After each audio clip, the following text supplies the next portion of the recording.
আসসালামু আলাইকুম ওয়া রাহমাতুল্লাহি ওয়া বারাকাতুহু। আলহামদুলিল্লাহি রাব্বিল আলামিন ওয়াস সালাতু ওয়াস সালামু আলা সাইয়্যিদিল আমবিয়া ওয়াল মুরসালিন ওয়া আলা আলিহি ওয়া সাহবিহি আজমাইন। সুপ্রিয় দর্শক শ্রোতা, কাছে কিংবা দূরে বিশ্বজুড়ে এই মুহূর্তে যে যেখান থেকে দেখছেন আপনাদের সবাইকে সাদর আমন্ত্রণ জানাচ্ছি। প্রিয় দর্শক, আপনারা দেখছেন এটিএন বাংলার নিয়মিত চমৎকার এই আয়োজন আপনাদের অংশগ্রহণে ইসলামী সওয়াল ও জবাবের আজকের এই সরাসরি পর্বে। প্রিয় দর্শক শ্রোতা, আজকের আয়োজনে আপনাদের জীবন ঘনিষ্ঠ বিভিন্ন প্রশ্নের উত্তর প্রদান করবার জন্য আজকে আমাদের সঙ্গে সরাসরি স্টুডিওতে উপস্থিত রয়েছেন আন্তর্জাতিক খ্যাতি সম্পন্ন ইসলামিক স্কলার, বিশিষ্ট দায়ী, আপনাদের সবার প্রিয় ইসলামিক স্কলার শেখ আহমদুল্লাহ।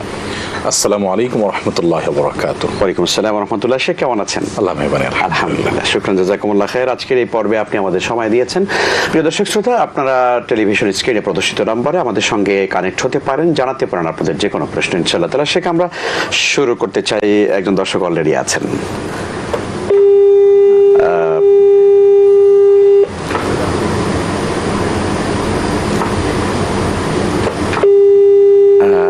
আমরা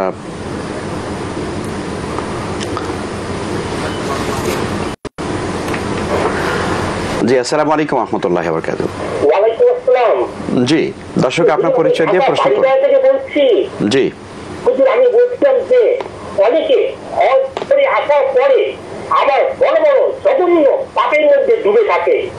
এই সমস্ত ব্যক্তির মোটেও হজ কবুল হয়নি, একেই ধরে নিতে হবে। এই কথা কি সত্য কিনা? আচ্ছা, অনেক ধন্যবাদ আপনাকে। দর্শক আপনাকে আলহামদুলিল্লাহ সুন্দর প্রশ্ন করেন এবং আপনি নিয়মিত আমাদেরকে প্রশ্ন করে থাকেন। আপনাকে শুকরিয়া শেখ। হজের পরে অনেক মানুষেরা পাপের সঙ্গে জড়িত থাকে, স্বাভাবিক কথাটাই। আসলে কি বলবেন? ধন্যবাদ আপনাকে। আসলে পাপের সাথে আমাদের সম্পর্ক থাকা উচিত নয়। এজ এ মুসলিম, একজন ভালো মানুষ হিসাবে সকল পাপ থেকে সম্পর্ক ছিন্ন থাকা দরকার, সেটা হজের আগেও হজের পরেও। সাধারণত হজের পর পাপে বা অপরাধে লিপ্ত হলে হজ করে তিনি যে ইসলামের পঞ্চম স্তম্ভ পূর্ণ করলেন, সেখানে গিয়ে তওবা করলেন, আল্লাহর কাছে চোখের পানি ফেলে দোয়া করলেন, সেটার সাথে সাংঘর্ষিক হওয়ার কারণে বিষয়টি আমাদের নজরে বেশি আসে। কিন্তু আসলে যিনি হজ করতে যাননি, তার মানে তিনি কি পাপে লিপ্ত হবেন? বিষয়টা এরকম যে আসলে সর্বাবস্থায় আমাদের সব ধরনের পাপাচার থেকে বেঁচে থাকা উচিত। তবে স্পেশালি যারা হজ করে আসেন, তাদের প্রতি একটা বিশেষ মানুষের এক্সপেকটেশন থাকে যে লোকটা অন্তত সেখানে গিয়ে তওবা করবেন, সত্যের পথে ফিরে আসবেন। কিন্তু দুঃখজনক যে অনেকে হজ করে এসেও যা তাই থাকেন। তো এই মানুষগুলোর সম্পর্কে যে আমাদের একটা ধারণা তৈরি হয়, পারসেপশন তৈরি হয় যে লোকগুলোর হজ আদৌ কবুল হয়েছে কিনা, এটা একেবারে অমূলক না, বা এটাকে একেবারে উড়িয়ে দেওয়া যায় না। বিশেষ করে হজে গিয়ে আমরা দোয়া করি, দোয়া কবুল অনেকগুলো জায়গা সেখানে আছে। এই দোয়াগুলো কবুল হওয়াটা নির্ভর করে হালাল উপার্জনের উপরে। কোনো মানুষ যদি হারাম উপার্জন থেকে তওবা করে ফিরে আসেন, তাহলে তারটা কবুল হতে পারে। এখন একজন মানুষ হজ করে আসলেন, কিন্তু তিনি এই যে নিষ্পাপত্ব যেটা হজের মাধ্যমে লাভ করা সম্ভব, সেটি নিয়ে আসার পর তিনি আবার পাপাচারে লিপ্ত হয়ে গেলেন, তাহলে তার নিষ্পাপত্ব লাভের প্রচেষ্টাটা অনেকটা অর্থহীন হয়ে যায়। তো এই জন্য আসলে আমরা যারা হজ করতে যাব, আগে থেকে আমাদের তওবা এবং খাঁটি অন্তরে নিজেদেরকে সংশোধন করার মানসিকতা নিয়ে যাওয়া দরকার, এবং আসার পর সেটা ধরে রাখার প্রচেষ্টা থাকা দরকার।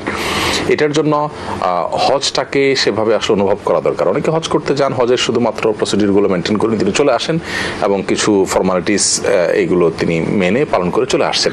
হজ আসলে তাকে স্পর্শ করতে পারছে না, যার কারণে হজ থেকে পরবর্তী জীবনটা সুন্দর হয় না। সেটা আসলে কাঙ্ক্ষিত হয়। আপনাকে এক দর্শক আছেন। আসসালামু আলাইকুম ওয়া রাহমাতুল্লাহ। ওয়ালাইকুম আসসালাম। জি বলুন। হ্যালো, আমরা শুনতে পাচ্ছি, বলুন। আপনার প্রশ্ন বলুন, আমরা শুনছি। বলছি যে আমি কিছুদিন আগে একবার ফোন করেছিলাম। এখানে জি, আমার স্বামী আছে গ্রামীণ ব্যাংকে চাকরি করে।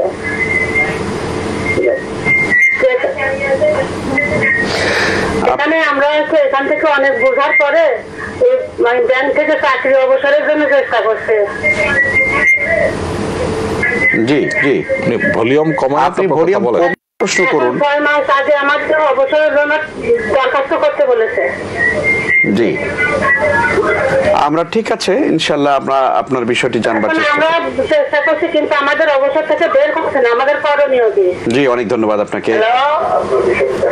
জি, আসসালামু আলাইকুম। হ্যালো, আসসালামু আলাইকুম। ওয়ালাইকুম আসসালাম। জি, আমি এটিএন বাংলা একটু কথা বলতে চাই। জি বলুন।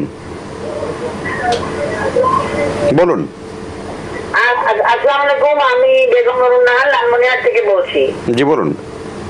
হলো পিরিয়ড চলাকালীন কোরআন শেখার জন্য আমার মেয়ে মহিলা হুজুরের কাছ থেকে উনি পড়ে, তো মহিলা হুজুর উনি বলেছে যে পড়া যাবে, আমি ধরছি, তুমি স্পর্শ করো না। তো এটা কতটুকু মানে সঠিক? মানে এটা তো কেন ব্রেক হয়ে যায়, ব্যস্ত হয়ে যায়, শিক্ষার ক্ষেত্রে একটু বাধার সৃষ্টি হয়। 8 দিন থাকে, ওর 10 দিনও থাকে। তো ওই আপা ম্যাডাম বলেছে না, কোনো সমস্যা নাই, তুমি শেখার জন্য কোরআন পড়তে পারবা। আমি সাহেবের কাছে এটা জানছি যে কতটুকু। অনেক ধন্যবাদ আপনাকে। জি হ্যাঁ, আসসালামু আলাইকুম। হ্যালো, আসসালামু আলাইকুম ওয়া রাহমাতুল্লাহি ওয়া বারাকাতুহু। ওয়া আলাইকুম সালাম। জি বলুন। জি স্যার, আমি বাগেরহাট থেকে বলছি, আমার নাম নীলা। জি যে আমার একটা প্রশ্ন হলো যে আমরা নামাজের রুকু থেকে ওঠার সময় যে সামি আল্লাহু লিমান হামিদা বলি, এটা আমি একজন হুজুরকে বলতে শুনেছি যে এটা নাকি উচ্চারণটা এরকম সামি আল্লাহু লিমান হামিদা, মানে এখানে একটু তারপরে হচ্ছে লিমান হামিদা। এখন কিন্তু হুজুররা যখন নামাজ মানে ইমাম সাহেব যখন নামাজ পড়ে তখন তো ওনারা ওইভাবে পড়ে না, ওনারা আমরা বুঝতে পেরেছি লিমান হামিদা তাড়াতাড়ি পড়ে চলে। এখন এটা উচ্চারণটা আসলে কি হবে আমাকে ইনশাআল্লাহ তাআলা আমরা প্রশ্নের উত্তর দিয়ে জানার চেষ্টা করি, পরে আবার প্রশ্ন নেব ইনশাআল্লাহ তাআলা। শেখ অনেকগুলো প্রশ্ন এবং আমাদের দর্শকরা অলরেডি লাইনে অনেক আছেন। একজন বোন প্রশ্ন করলেন যে গ্রামীণ ব্যাংকে ওনার স্বামী চাকরি করতেন, বেরিয়ে আসার চেষ্টা করছেন, সম্ভবত এরকম বললেন, বিষয়টি যদি একটু বলেন। সুদী কোনো প্রতিষ্ঠানে যদি কেউ চাকরি করেন তাহলে সেক্ষেত্রে একজন মুসলিম হিসাবে সুদের কারবার, সুদের সাথে সহযোগিতাপূর্ণ যে কোনো কাজ সহযোগিতা করতে হয়, এরকম কোনো কাজ হারাম। সেটি একেবারে দিনের আলো মতো স্পষ্ট, পৃথিবীতে কোনো আলেমেরই একবারে দ্বিমত নেই, নবী সাল্লাল্লাহু আলাইহি ওয়াসাল্লাম পরিষ্কার হাদিস রয়েছে। অতএব সুদী যে কোনো কাজ থেকে নিজেকে বের করে আনার চেষ্টা করতে হবে। এখন কত হলো, বের করে আনতে আমি চেষ্টা করছি, প্রসিডিওর চলছে, সময় লাগছে, অথবা এখনই বের হতে পারছি না, এরকম যদি হয় তাহলে বিকল্প পথ আমি খুঁজবো এবং চেষ্টার মধ্যে থাকবো। এটি আল্লাহ তাআলার কাছে আমার নাজাতের রাস্তাকে সুগম করবে ইনশাআল্লাহ। অ্যাটলিস্ট আমি চেষ্টা করছি এবং অন দ্য ওয়ে আছি, আমি পথে আছি, এইটুকু হলে ইনশাআল্লাহ আশা করে আল্লাহ তাআলা মাফ করবেন। আর যদি বের হচ্ছি করে আমি নিজে কালক্ষেপণ করি এবং অন্য বিকল্প চাকরি দায়সারাভাবে খোঁজ করি, তাহলে সেক্ষেত্রে আল্লাহর কাছে কিন্তু দায়ী থাকতে হবে। অতএব আমরা যতটুকু বুঝতে পারলাম দর্শকের প্রশ্ন থেকে যে তার স্বামী তিনি 4 জায়গা থেকে চেষ্টা করেছেন, তিনি আল্লাহর কাছে দায়মুক্ত থাকবেন ইনশাআল্লাহ। শুধুমাত্র দায়িত্ব বুঝিয়ে তিনি সরে আসবেন ইনশাআল্লাহ। আল্লাহ তাআলা তৌফিক দান করুন। আরেকজন বোন প্রশ্ন করেছিলেন যে পিরিয়ড চলাকালীন কোরআন শেখার জন্য ওনার উস্তাদ বলেছেন যে উনি ধরে রাখেন, উনি শেখেন। জি জি, পিরিয়ড চলাকালীন কোরআন তেলাওয়াতের বিষয়ে জমহুর বা সংখ্যাগরিষ্ঠ ইমামদের মত হলো যে পিরিয়ড চলাকালীন সাধারণ অবস্থাতে কোরআন কারীম স্পর্শ এবং তেলাওয়াত দুইটাই নিষিদ্ধ। এটাই হলো জমহুর বা সংখ্যাগরিষ্ঠ ইমামদের মত। ইমাম ইবনে তাইমিয়া রাহিমাহুল্লাহ সহ কোন ইমামদের মত হলো যে না, এটি পিরিয়ড চলাকালীন সময়ের জন্য নিষিদ্ধ নয়, অন্যান্য বিষয় নিষিদ্ধ থাকলেও কোরআন তেলাওয়াত নিষিদ্ধ নয়, স্পর্শ নিষিদ্ধ মতই। তাহলে দুটি মত হলো, যদিও সংখ্যাগরিষ্ঠ ইমামদের মত ধরলে এটা পিরিয়ড চলাকালীন অ্যালাউড না। তবে শিক্ষার্থীদের জন্য অনেক ওলামা কেরাম ছাড়ের কথা বলেছেন, বিকজ যেটা দর্শক নিজেও প্রশ্নের মধ্যে বলেছেন যে 8-10 দিন একটা গ্যাপ তৈরি হলে ছাত্রীরা পড়তে পারে না, শিখতে পারে না, বিশেষ করে যারা হিফজের ছাত্রী হয় তাদের বড় গ্যাপ তৈরি হয়। অতএব এই অজুহাতের ভিত্তিতে, ওজরের ভিত্তিতে তাদের জন্য জায়েজ হতে পারে, তারা স্পর্শ করবেন না, কিন্তু পড়বেন শুধুমাত্র শিক্ষার প্রয়োজনে। বিশেষ করে ভেঙে পড়াটাকে অনেক ওলামা কেরাম জায়েজ বলেছেন। অনেক শুকরিয়া, আলহামদুলিল্লাহ। দর্শক আছেন, আমরা দুইটি প্রশ্ন নিয়ে আসি। আসসালামু আলাইকুম ওয়া রাহমাতুল্লাহ। ওয়ালাইকুম আসসালাম। হুজুর, আমি একটু আমাদের হুজুরকে জানতে চাচ্ছিলাম যে একটা মসজিদ কমপ্লেক্স নির্মাণ করছিলেন হুজুর, আমি ওখানে কিছু টাকা দান করতে চাচ্ছি, কিন্তু আমি কিভাবে করব? আমার কাছে তো কোনো নাম্বার নাই, বিকাশে কি কোনো নাম্বার পাওয়া যাবে? আচ্ছা জি, অনেক ধন্যবাদ আপনাকে। জি, আসসালামু আলাইকুম ওয়া রাহমাতুল্লাহ। হ্যালো হ্যালো, আসসালামু আলাইকুম। জি ওয়া আলাইকুম আসসালাম। আমার একটি প্রশ্ন আছে। জি বলুন। জি, আমার নাম মুক্তাদির সত্তার। জি, আমার প্রশ্ন হচ্ছে যে কোরআন খতম দেবার বিষয়ে যদি একটু বলেন, যে কোরআন খতম দিয়ে মানে এটা কি ইসলামে কোনো এক্সট্রা ফজিলত আছে কিনা? আচ্ছা, আমাদের নবীজি কি কিছু বলে গেছেন কিনা এর উপরে? কোরআন খতম দেওয়ার যে ফজিলত, আমরা জানবো ইনশাআল্লাহ। অনেক ধন্যবাদ। জি, শেখ, আমাদের একজন বোন বাগেরহাট থেকে নীলা বোন জানতে চেয়েছিলেন যে সামি আল্লাহু লিমান হামিদের উচ্চারণটা। বোন যেটা জানতে চেয়েছেন এবং তিনি বলেছেন যে তিনি বলতে শুনেছেন কাউকে সামি আল্লাহু লিমান হামিদা এভাবে, অ্যাকচুয়াল উচ্চারণটা সেটাই, কিন্তু আমরা যখন বলতে যাব, বলার স্পিডে, বলার গতিতে সামি আল্লাহু লিমান হামিদা যদি একসাথেও হয়ে যায় তাতেও কোনো অসুবিধা অসুবিধা হবে না। শব্দটা আলাদা আলাদা হলেও বাংলা এরকম অনেক শব্দ আছে যে আমরা যখন র্যান্ডমলি বলে যাই তখন মনে হচ্ছে যে একটার সাথে লেগে যাচ্ছে, আসলে আমাদের ইন্টেনশন লাগা নয়। তো কথ্য ভাষায় এরকম প্রচলন আছে। অতএব সামি আল্লাহু লিমান হামিদা, এখানে আপনাকে থামতেই হবে, না থামলে কোনো গুনাহ হয়ে যাবে, অর্থ বিকৃত হয়ে যাবে, ব্যাপারটা আসলে কিন্তু সেরকম না। বরং সামি আল্লাহু লিমান হামিদা, এখানে আপনি যেটা ইমাম সাহেবদেরকে বলতে শুনেছেন, বলেছেন ইমাম সাহেবরা এরকম বলছেন, ইমাম সাহেবরা ভুল করছেন না। যিনি বলেছেন তিনি এক অর্থে সঠিক বলেছেন, কিন্তু এইটাকে আবার আক্ষরিক অর্থে যদি আমরা ধরে রাখি তাহলে ভুল হবে। অর্থাৎ একেবারে সামি আল্লাহু এখানে থামতেই হবে, না হলে অর্থ বিকৃত হবে, ব্যাপারটা সেরকম না। তবে শব্দটা আলাদা আলাদা। সামি আল্লাহু লিমান হামিদা বলার সময় যদি আমাদের বলতে গিয়ে সামি আল্লাহু লিমান শোনাও যায় তাতে অসুবিধা নাই ইনশাআল্লাহ। জি আলহামদুলিল্লাহ, অনেক শুকরিয়া। আমাদের একজন বোন আপনার মসজিদ কমপ্লেক্স সম্পর্কে একটি বিষয়, মসজিদ কমপ্লেক্সের নির্মাণ কাজের জন্য আমাদের ভেরিফাইড ফেসবুক পেজে আমাদের অফিসিয়াল নাম্বার আছে, সেখানে ফোন করলে তারা আপনাকে হেল্প করবে ইনশাআল্লাহ। আমাদের যে ব্লু বেস সহ যে ভেরিফাইড ফেসবুক পেজ আছে, As-Sunnah foundation verified Facebook page, সেখানে যোগাযোগ করলে পাবেন ইনশাআল্লাহ। আলহামদুলিল্লাহ। আমাদের একজন দর্শক জানতে চাইলেন যে কোরআন খতমের ব্যাপারে কেউ বলে গেছেন কিনা, ফজিলত আছে কিনা? কোরআনে কারীমকে আসলে পড়ে শুরু থেকে শেষ পর্যন্ত শেষ করাটাকে আমরা সাধারণত কোরআন খতম বলে থাকি। যদিও খতম শব্দটা কোনো কোনো ক্ষেত্রে আমরা নেগেটিভ অর্থ ব্যবহার করি, খতম করা, শেষ করা, কিন্তু খতম শব্দের অর্থ মূলত শেষ করা। তো এটা পজিটিভ অর্থেই এখানে কোরআনে কারীমের খতম মানে হলো কোরআনে কারীমের শুরু থেকে শেষ পর্যন্ত তেলাওয়াত করে শেষ করা। তো নবী করিম সাল্লাল্লাহু আলাইহি ওয়াসাল্লাম কোরআনে কারীম রমাদানে পুরোটা পড়ে শেষ করতেন, জিবরিলের সাথে পুরোটা শোনাশুনি করতেন, পুরো কোরআন শুরু থেকে শেষ পর্যন্ত। এখান থেকে কোরআনে কারীম যে রমাদানে তিনি পড়ে শেষ করতেন, এই খতম করা যেটাকে আমরা বুঝাই সেটা বোঝা যায়, এখান থেকে এর ফজিলত এবং মর্যাদা বোঝা যায় রমাদানে বিশেষ করে। আর রমাদানের বাইরেও কোরআনে কারীমের শুরু থেকে শেষ পর্যন্ত আমরা বেশি বেশি করে পড়ার চেষ্টা করবো। বাকি আলাদা করে বছর জুড়ে কোরআনে কারীমের খতমের কোনো টাইম, কোনো আলাদা ফজিলত যে খতম করলে এটা, না করলে এটা, এরকম কোনো কথা বলা নেই। তবে একজন মুসলিম কোরআন জানার চেষ্টা করবেন, কোরআন বোঝার চেষ্টা করবেন, বিশুদ্ধ করে তেলাওয়াত করার চেষ্টা করবেন, সেই সাথে পুরো কোরআনে কি আছে এটা জানার চেষ্টা করবেন, পুরো কোরআন তেলাওয়াত করে শেষ করার চেষ্টা করবেন। এটা আমাদের কোরআনের প্রতি যে কর্তব্য তার অংশ। অতএব পার্টিকুলারলি খতম করলে যে এত নেকি, এই সওয়াব, এরকম স্পেসিফিক কিছু না থাকলেও নবী সাল্লাল্লাহু আলাইহি ওয়াসাল্লাম কোরআনে কারীম পড়ে শেষ করার চেষ্টা করতেন, বিশেষ করে রমাদানে। মাশাআল্লাহ, আমরা চেষ্টা করব ইনশাআল্লাহ তাআলা। আসসালামু আলাইকুম ওয়া রাহমাতুল্লাহ। আসসালামু আলাইকুম হুজুর। জি ওয়ালাইকুম আসসালাম, বলুন। আমি মাসুম কুমিল্লা ধর্মপুর থেকে বলছি। জি, আমার প্রশ্নটি সবার জন্য। থ্যাঙ্কস আ লট। প্রথম প্রশ্ন হলো যে দলিল আল কোরআন সূরা বাকারা আয়াত নম্বর 279, এই আয়াতে কোরআন বলতেছে তোমরা সুদ খেও না, যদি সুদ খাও তাহলে আল্লাহ ও তার রাসূলের বিরুদ্ধে যুদ্ধের ঘোষণা করো। আমার প্রশ্ন হলো যে আল্লাহর বিরুদ্ধে যুদ্ধের ঘোষণা করো, এর দ্বারা কি বলতেছে এই আয়াতে, সূরা বাকারা 289 আয়াতে? দ্বিতীয় প্রশ্ন, আমরা হানাফিরা নামাজে দুটি সেজদার প্রতি ভুলবশত একটি সেজদা দিলে কি করণীয়? হানাফি মাযহাব অনুযায়ী বলবেন। অনেক ধন্যবাদ আপনাকে।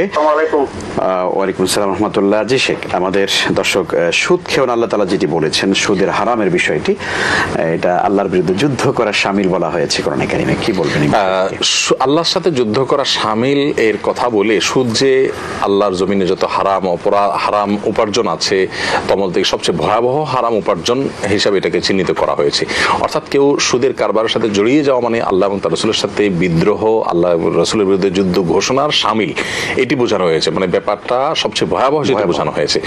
আমরা লক্ষ্য করব যে পৃথিবীতে সেই সমস্ত জিনিসগুলো তত বেশি এস্টাবলিশড হয়ে গেছে যে জিনিসগুলো কোরআন হাদিসে যত কঠোরভাবে নিষেধ। এখান থেকে বোঝা যায় যে পৃথিবীতে আসলে শয়তান তার মতো করে তার অনুসারীদেরকে দিয়ে মানুষকে জাহান্নামে নেবার জন্য সবচাইতে বেশি প্রচেষ্টা চালায় সে বিষয়গুলোতে, যে বিষয়গুলো সবচেয়ে কঠোরভাবে কোরআন হাদিসে নিষিদ্ধ। গোটা পৃথিবী শুধুই অর্থনীতির উপর দাঁড়িয়ে আছে আজকে। আমাদের অনেক কিছু আমাদের ইচ্ছায় অনিচ্ছায় সুদের উপরে দাঁড় করিয়ে রাখা হয়েছে। তো এখান থেকে বোঝা যায় যে সুদ কত ভয়াবহ ব্যাপার। একজন মুসলিম সুদের ভয়াবহতাকে সবচেয়ে ভয়াবহ অপরাধ হিসেবে দেখবেন এবং এতে বেঁচে থাকার চেষ্টা করবেন। জি, অনেক শুকরিয়া। আলহামদুলিল্লাহ, আমরা একজন দর্শককে নিয়ে আসি। আসসালামু আলাইকুম। আসসালামু আলাইকুম। ওয়ালাইকুম আসসালাম। জি বলুন। আসসালামু আলাইকুম। আমরা শুনতে পাচ্ছি। ওয়ালাইকুম আসসালাম, বলুন। আমি প্রশ্ন করতে চাইছিলাম। জি প্রশ্ন করুন। আমরা তো প্রায় তওবা করি বা এই আস্থা করে, তাহলে তওবার জন্য কি আলাদা কোনো নামাজ আছে কিনা, যে 2 রাকাত তওবার নামাজ পড়ে তওবা করতে হবে? আচ্ছা, জি অনেক ধন্যবাদ আপনাকে।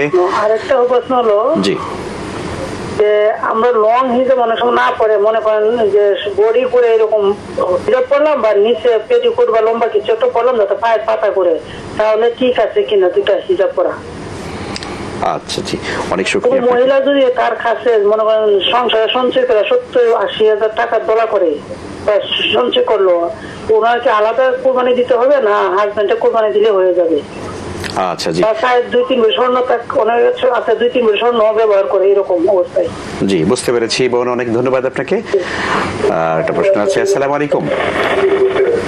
হ্যালো, আসসালামু আলাইকুম। জি ওয়ালাইকুম আসসালাম। জি বলুন। একটু ভলিউম কমিয়ে প্রশ্ন করুন, টেলিভিশনের ভলিউম কমিয়ে প্রশ্ন করুন। হচ্ছে সংক্ষেপে প্রশ্নটা বলে ফেলুন। জি, আমার প্রশ্ন হচ্ছে মেয়েদের যে ব্যবহৃত স্বর্ণ অলংকার এইগুলোর নাকি জাকাত নাই, এটা যে সাইফুল্লাহ উনি বলছেন। আবার অনেকেই বলে যে মেয়েদের ব্যবহৃত স্বর্ণ অলংকার সহ অন্যান্য যে টাকা পয়সা থাকে সেটা মিলিয়ে জাকাত দিতে হবে। আচ্ছা আমরা প্রশ্ন বুঝতে পেরেছি। আসলে কি? অনেক ধন্যবাদ আপনাকে। আমরা উত্তরে যাওয়ার চেষ্টা করছি শেখ। আমাদের কুমিল্লার দর্শকের আরেকটি প্রশ্ন ছিল যে ভুলক্রমে যদি একটি সিজদা দিয়ে দেয়, নামাজের মধ্যে 2টা সিজদা করা কিন্তু ফরজ, অতএব যদি ভুলক্রমে একটি সিজদা দেন আপনি, সেটি আপনাকে আবার পড়তে হবে। এটা সিজদায়ে সাহু দ্বারা রিকভার হবে না, কারণ হানাফি ফিকহ অনুযায়ী আপনার 2টা, আপনি জানতে চেয়েছেন, হানাফি ফিকহ অনুযায়ী ফরজের তালিকার মধ্যে 2টা সিজদা করা রয়েছে। সো একটা সিজদা করলে আপনাকে সেটা আবার পড়তে হবে। জি অনেক শুকরিয়া। দর্শক জানতে চেয়েছিলেন যে তাওবা আমরা করি, কিন্তু এক্ষেত্রে আলাদা নামাজ আছে কিনা? নামাজ পড়ি তো বিভিন্ন বর্ণনা থেকে আমরা 2 রাকাত নামাজ পড়ে তওবার কথা জানি, বিশেষ করে কোন সাহাবা ইকরামের আমল থেকে এটি প্রমাণিত যে আমরা সাধারণ তওবা তো করবই আল্লাহ তাআলা আস্তাগফিরুল্লাহ ওয়া আতুবু ইলাইহি বা আস্তাগফিরুল্লাহ আল্লাযী লা ইলাহা ইল্লা হুয়াল হাইয়ুল কাইয়্যুম ওয়া আতুবু ইলাইহি ওয়া লা হাওলা ওয়া লা কুওয়াতা ইল্লা বিল্লাহ বা আল্লাহুম্মা আনতা রাব্বি লা ইলাহা ইল্লা আনতা সাইয়্যিদুল ইস্তিগফার। যেকোনো ভাবে আমরা তওবা ইস্তিগফার করব, নিজের ভাষায় আল্লাহর কাছে ক্ষমা চাইলাম, নিজের অকৃত কর্মের জন্য লজ্জিত অনুতপ্ত হয়ে মাপ চাইলাম, এটা তওবা এবং ইস্তিগফার বিবেচিত হবে। কিন্তু আমার যখন বিশেষ কোনো অপরাধ হয়ে যাবে, খুব বেশি বড় ধরনের কোনো অন্যায় করে ফেলেছি মনে হবে, তখন 2 রাকাত নামাজ পড়ে তারপর আল্লাহ তাআলার কাছে ক্ষমা প্রার্থনা করাটা বিভিন্ন হাদিস দ্বারা প্রমাণিত, এটাকে সালাতুত তওবা বলা হয়। মাশাআল্লাহ, এটা বিশেষ কোনো নিয়ম নাই, সাধারণ নিয়ম অনুযায়ী সূরা ফাতিহার সাথে আরেকটা সূরা মিলিয়ে 2 রাকাত নামাজ পড়ে তারপর আল্লাহর কাছে মাপ চাওয়া। জি আলহামদুলিল্লাহ। বোনের আরেকটি প্রশ্ন ছিল যে লং হিজাব না পরে যদি 2টা আলাদা আলাদা করে পড়া হয়, পা ঢাকা হয়, এটা করে হিজাবের হিজাব আপনি লং পরবেন নাকি শর্ট পরবেন সেটা আপনার ব্যাপার, আপনি মেক্সি পরবেন নাকি 3 পিস পরবেন সেটাও আপনার ব্যাপার, আপনি কি পরবেন সেটা বিষয় না। বিষয় হলো যে সালাতের মধ্যে যে অঙ্গগুলো ঢাকতে হবে সেগুলো ঢাকা হলো কি হলো না। আপনি লং হিজাব পরেও যদি সালাতের মধ্যে ঢাকা অঙ্গগুলো না ঢাকেন তাহলে আপনার সালাত হবে না। এই জন্য আমাদের জানতে হবে যে এই 2 হাতের কবজি এবং মুখমণ্ডলের এই অংশটা ছাড়া আর আমাদের গলার অংশ, মা বোনদের চুল, কাঁধ, তারপরে পাজর, এখান থেকে নিয়ে একবারে মাথা থেকে নিয়ে পা পর্যন্ত পুরো শরীর ঢেকে তারা সালাত আদায় করবেন। এক্ষেত্রে লং হিজাব পরে যদি আদায় করা সম্ভব হয় আলহামদুলিল্লাহ, যদি শর্ট হিজাব পরে করতে পারেন করবেন। এই অঙ্গগুলো ঢাকতে হবে, সেটাই হলো মুখ্য বিষয়। জি আলহামদুলিল্লাহ। বোনের আরেকটি সুন্দর প্রশ্ন ছিল যে 80,000 টাকা থাকলে মানে নারীদেরকে আলাদা করে কোরবানি দিতে হবে কিনা যদি স্বামী কোরবানি দিয়ে দেয়? এই ব্যাপারে ওলামাদের মধ্যে হানাফি মাযহাবের ওলামা ইকরাম বাংলাদেশের বেশিরভাগ হানাফি মাযহাব ফলো করে, সেই থট অনুযায়ী প্রত্যেকের অ্যাকাউন্ট আলাদা আলাদা। সো একজন পুরুষ তার নেশা পরিমাণ সম্পদ থাকলে তার উপর যেমন কোরবানি ওয়াজিব হবে বর্তাবে, ঠিক একজন নারীর যদি নিজস্ব টাকা পয়সা থাকে তাহলে তার উপর আলাদা করে কোরবানি বর্তাবে যদি টাকা থাকে। এবং সেই সাথে অন্যান্য ফোকা ইকরাম কথা যদি আমরা হাম্বলি ফকিহদের আহলে হাদিস ওলামা ইকরামের যেমন দৃষ্টিভঙ্গি হলো যে প্রত্যেক পরিবারের মধ্যে একটা কোরবানি যথেষ্ট হয়ে যায়, কারণ এই মর্মে অনেকগুলো হাদিস রয়েছে যে আলা কুল্লি আইলাতিন উযহিয়াতুন, প্রত্যেক ফ্যামিলির উপর একটি কোরবানি বর্তায়। তো এটা নিয়ে 2টা মত আছে। হানাফি থট অনুযায়ী স্ত্রীর যদি আলাদা টাকা পয়সা থাকে তারপর কোরবানি আলাদা ওয়াজিব হবে। জি আলহামদুলিল্লাহ। দর্শক আছেন। আসসালামু আলাইকুম। ওয়ালাইকুম সালাম। জি আমি গাজীপুর থেকে সালমা বলছিলাম। জি বলুন। আমার একটা প্রশ্ন হলো যে কিশোরগঞ্জ যে একটা মসজিদ আছে, পাগলা মসজিদ, মানুষের একটা বিপদ আপদ হইলে দেখা যায় যে ওখানে যায় আল্লাহর কাছে দোয়া করে এটার জন্য, আবার দান খরচ কিছু করে দিয়ে আসে। ওটা তো মসজিদ, কোনো মাজার না। এখন আল্লাহ কোন জায়গার কি মর্তবা রাখতে জানি, কিন্তু এটা কি ঠিক হবে কিনা বা যে মানুষ যায় এটা কি ঠিক কিনা আচ্ছা, অনেক ধন্যবাদ আপনাকে। শেখ, আমরা আসছি একজন বোনের প্রশ্নে। উনি বলেছেন যে ব্যবহৃত স্বর্ণের জাকাত নেই বলে কোন একজন করার বলেছেন, তার রেফারেন্স দিয়ে বলেছেন, আপনি কি বলবেন? ব্যবহৃত স্বর্ণের জাকাত হবে কি হবে না এটা নিয়ে বহুত পুরাতন ইখতিলাফ মত পার্থক্য আছে ফকিহদের মধ্যে। তবে আমাদের দেশে যেই ফিকহ এর প্রচলন রয়েছে বা যেটার উপর আমল রয়েছে সবচেয়ে বেশি, সেটি হলো যে ব্যবহৃত স্বর্ণের উপর জাকাত বর্তাবে, এবং এই মতটা আমাদের কাছে অধিকতর শক্তিশালী মনে হয়। যদিও কোন কোন ওলামায়ে কেরাম ব্যবহৃত স্বর্ণের জাকাত হবে না মর্মে রায় দিয়েছেন, এবং সেটারও বেইজ আছে, দলিল আছে, বাট জাকাত হবে যে এই মতটা অধিকতর আমাদের দেশে আমল হয়ে থাকে, এবং এটা আমাদের কাছে শক্তিশালী মনে হয়। অতএব নিরাপদও সেটি, এহতিয়াতও সেটি যে আমরা ব্যবহৃত স্বর্ণকে জাকাতের আওতায় আনবো। আলহামদুলিল্লাহ, অনেক শুকরিয়া। দর্শক আছেন, আসসালামু আলাইকুম। আমি ঢাকা থেকে বলছি, মোহাম্মদ শাকিব ভাইয়া। জি বলুন। আমি এটা প্রশ্ন করতে যাচ্ছিলাম জি জি হুজুরের কাছে আর কি। বলুন, প্রশ্ন বলুন। আচ্ছা, আমি প্রশ্ন করতে যাচ্ছিলাম, যারা কুফরি কালাম করে এদের শাস্তি কি দুনিয়াতে কখনো হবে না? আর এরা তো বারবারই এই জিনিসটা করে যাচ্ছে, এবং নামাজি ব্যক্তি, যেমন আমি 5 ওয়াক্ত নামাজ পড়ি এবং আমি মাসুম আমল হুজুরের যে শেখানো পদ্ধতিগুলো এগুলো সবসময় অবলম্বন করি, তারপর দেখি আমাকে বারবার কুফরি কালাম করা হয়ে থাকে। তো এতে আমার ইমানের কিছুটা ঘাটতি চলে আসে, যে আমি যে আমলগুলো করতেছি, কোরআনের যে আয়াতগুলো পাঠ করতেছি, এতে কোনো ইফেক্ট দেখা যাচ্ছে না। আচ্ছা আচ্ছা, অনেক শুকরিয়া। আল্লাহ তাআলা আপনাকে হেফাজত করুন। আমরা জানবো ইনশাআল্লাহ কি করবেন আপনি। আসসালামু আলাইকুম। ওয়ালাইকুম আসসালাম। জি। কেউ যদি জুনাবারে মারা যায়, জি, বা সবে কত রাতে মারা যায়, এই দিনের এত ফজিলত আছে। আচ্ছা, আর পরিবারে এক লোকের অনেক টাকা, পরিবারে 1 টাকাও খরচ করে না। পরিবারে খরচ করা শুনে না খরচ করবে। জি জি জি। আসসালামু আলাইকুম। ওয়ালাইকুম সালাম রাহমাতুল্লাহ। মাশাআল্লাহ, আমরা অনেক প্রশ্ন পেয়ে গেছি আলহামদুলিল্লাহ। গাজীপুর থেকে বোন বললেন যে পাগলা মসজিদে মানুষেরা মানত করে এবং হিউজ টাকা হয় ওখানে, আমরা খবরে দেখি। বিষয়টি ঠিক কিনা? বোন একটা গুরুত্বপূর্ণ পয়েন্ট বলেছেন আপনার প্রশ্নে, সেটা হলো আপনি বলেছেন যে এটাতে কোনো মাজার না, এটা তো মসজিদ। অতএব মাজারে মানত করার মতো এটা তো নিষিদ্ধতার লেভেলে যাওয়ার কথা নয়। এটা হয়তো আপনি যুক্তি হিসেবে তুলে ধরতে চেয়েছেন। তো আপনার এই যুক্তির জবাবে বলতে চাই যে প্রথমত মসজিদে আমরা যে মানত করে থাকি, এই মানতটা ওই মসজিদের বিশেষ কোনো ফজিলত বা মর্যাদা আছে সে বিশ্বাস থেকেই সাধারণত মানুষ করে থাকেন। আর এই জায়গাটাতে ভুল ধারণাটা মূলত। পাগলা মসজিদ হোক আর অন্য কোনো মসজিদ হোক, এই মসজিদের বিশেষ কোনো বিশেষত্ব বা বিশেষ কোনো মর্যাদার কথা যদি কেউ দাবি করেন তাহলে তার জন্য প্রমাণ লাগবে। আর পৃথিবীতে 3টা মসজিদ ছাড়া অন্য কোনো মসজিদের অ্যাজ এ মসজিদ বিশেষ কোনো মর্যাদা নেই। হ্যাঁ, কোনো মসজিদের ইমাম সাহেবের আলোচনা ভালো, খতিব সাহেবের লেকচার ভালো, বক্তব্য ভালো, মসজিদের সিস্টেম ভালো, এগুলোর কারণে সেটা বিশেষ স্বাতন্ত্র্য থাকতেই পারে সেখানে। বাট মর্যাদাগত তারতম্য আসলে করার কোনো সুযোগ নেই। কোন মসজিদ আল্লাহর কাছে কতটা গ্রহণযোগ্য সেটা একমাত্র আল্লাহ তাআলা ভালো জানেন। নবী করিম সাল্লাল্লাহু আলাইহি ওয়াসাল্লাম বলেছেন, লা তুশাদ্দু রিহালু ইল্লা ইলা সালাসাতি মাসাজিদ। পৃথিবীতে 3টি মসজিদ ছাড়া আর কোথাও কোনো মসজিদে অ্যাজ এ মসজিদ দূর থেকে সফর করে সেখানে যাওয়ার সুযোগ নেই। কারণ মর্যাদা 3টি মসজিদ সবচেয়ে শ্রেষ্ঠ এবং সেরা, এগুলোতে দূর থেকে সফর করে যাওয়া যেতে পারে। অতএব পাগলা মসজিদে আপনি দূর থেকে যাবেন বিশেষ কোনো উদ্দেশ্য হাসিল করার জন্য, এটাই কিন্তু হাদিসের আলোকে অনুমোদিত নয়। আর এমনিতে এটাকে বিশেষ মর্যাদাবান মনে করা, সেখানে মানত করলে আমার উদ্দেশ্য পূরণ হবে এটা মনে করা সঠিক নয়। ইসলামে মানত করার বিষয়টাতেই তো নিরুৎসাহিত করা হয়েছে। নবী সাল্লাল্লাহু আলাইহি ওয়াসাল্লাম বলেছেন তোমরা মানত করবে না, কারণ ইন্নামা ইস্তাখরাজু মিনাল বাখিল। মানত এটা কৃপণের সম্পদ বের হওয়ার একটা উপায় মাত্র। সো মানতের উপর নবী সাল্লাল্লাহু আলাইহি ওয়াসাল্লাম নিরুৎসাহিত করেছেন। তিনি জীবনে কখনো মানত করেন নাই।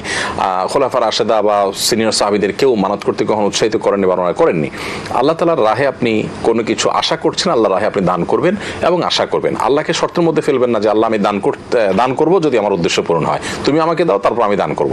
এটা আসলে অড এবং দৃষ্টিকটু। অতএব সেটা এমনিতেই প্রশংসনীয় নয়।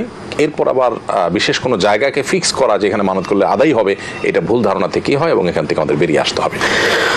আল্লাহ তাআলা আমাদের তৌফিক দান করুন। একজন দর্শক উনি বলেছেন যে ওনাকে কুফরি কালাম করা হয়, বারবার করা হয়, উনি আমল করার পরে ওনার ইমানের দুর্বলতা চলে আসে। দেখুন, প্রথম কথা হলো যে কোরআনে কারীমের আয়াত তেলাওয়াত করলে আমার কাজ হওয়ার কথা, কিন্তু কাজ হচ্ছে না। তো এই জন্য আমার নিজের প্রতি ফোকাস বাড়ানো উচিত, মনোযোগ বাড়ানো উচিত যে আমার আসলে ত্রুটির জায়গাটা কোথায়। এই যে আমি দুদুল দোদুল্যমানা হয়ে যাচ্ছি, এই যে আমি সন্দেহের মধ্যে পড়ে যাচ্ছি, এটাই তো শয়তানের বড় অস্ত্র এবং শয়তানের বড় টার্গেটের জায়গা। অতএব এই জায়গাটাতে আমাদের আরো বেশি মনোযোগী হওয়া দরকার যে আমার কাজ আমি চালিয়ে যাব। আল্লাহ তাআলা সব সমস্যার সমাধান যদি দুনিয়াতেই করে দেন, তাহলে আখিরাতে আর কি থাকবে? তারপর আমরা বলবো ভালো কোনো রাকি, যারা রুকিয়া স্পেশালিস্ট, যারা শরঈ পদ্ধতিতে রুকিয়া করেন, তাদের কাছ থেকে আপনি পরামর্শ নিলে আমার মনে হয় অনেক অনেক শুকরিয়া শেখ। আজকে আমাদের হাতে আর সময় নেই, অনেকগুলো প্রশ্ন ছিল, আমরা ইনশাআল্লাহ ভবিষ্যতে এগুলো নিয়ে কথা বলবো। আপনাকে অনেক অনেক শুকরিয়া, জাযাকুমুল্লাহ। ধন্যবাদ। প্রিয় দর্শক শ্রোতা, এই ছিল আমাদের আজকের আয়োজন। আলহামদুলিল্লাহ, যারা আমাদের আজকের আয়োজনে সম্পৃক্ত হয়েছেন, সুন্দর সুন্দর প্রশ্ন করেছেন, আপনাদের সবাইকে অনেক অনেক শুকরিয়া এবং ধন্যবাদ জানিয়ে আজকের পর্ব থেকে বিদায় নিচ্ছি। আল্লাহ হাফেজ। আসসালামু আলাইকুম ওয়া রাহমাতুল্লাহি ওয়া বারাকাতুহু।